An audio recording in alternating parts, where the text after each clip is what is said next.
আমার একটা হৃদপিণ্ড, সেটাই আল্লাহ নিয়ে গেছে। পরশুদিন বলছে, বাবা আমার একটা বরকা কিনে দাও। আমার স্যান্ডেলটা দেখেন 3 বছর পুরাতন ছেঁড়া, কিন্তু আমি আমার স্যান্ডেলটা পাল্টাই না, সেলাই করে নেই, কিন্তু আমার বাচ্চাদেরকে আমি কষ্ট পেতে দেই না। শুধু একবার বলছে, বাবা লেসে খাও। আমার মেয়ের মোবাইলে আমার না হলে 500 ছবি আছে। আমি এখনো সাহস পাইনি আমার মেয়ের একটা ছবি বের করে দেখতে। আমার সে সাহস নাই।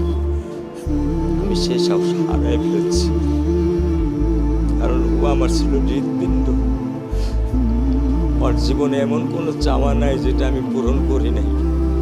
পরশুদিন বলছে, বাবা আমার একটা বরকা কিনে দাও।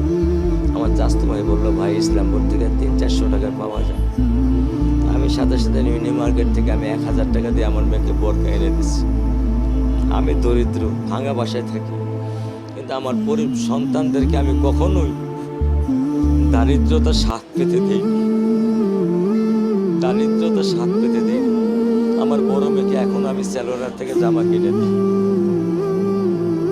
আমার স্যান্ডেলটা দেখেন 3 বছর পুরাতন ছেঁড়া, কিন্তু আমি আমার স্যান্ডেলটা পাল্টাই না, সেলাই করে নেই, কিন্তু আমার বাচ্চাদেরকে আমি কষ্ট পেতে দেই না। শুধু একবার বলছে, বাবা লেসে খাবো। আমি 1 মিনিটও দেরি করিনি, 1 মিনিটও আমি দেরি করিনি।